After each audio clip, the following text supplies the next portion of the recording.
This is the 2011 Bennington 2575 RCW. Comes in Merlot.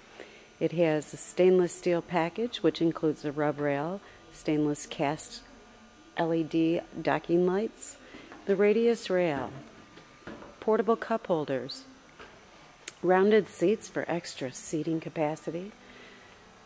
On the chaise lounge itself, you'll see that it has not only storage underneath the chaise, but it also comes with a flip-down armrest on both sides for extra convenience for your passengers.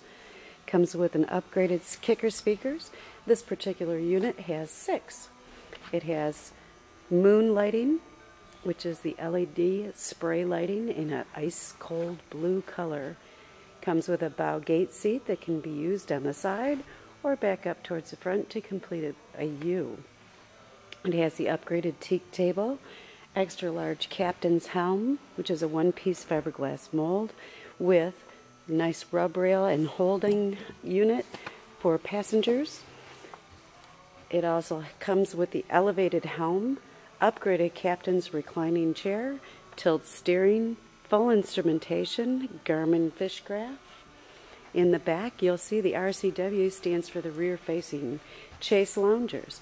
There's storage underneath all of the loungers. You see that it has armrests for comfort and durability. Also in the back, you have a vinyl floor. This vinyl floor allows you to walk all the way to the rear of the boat, where you'll see it's packaged with a Yamaha 115 EFI. Also underneath the chaise lounger, you have a privacy curtain for changing your clothes. Makes it convenient if you have young children.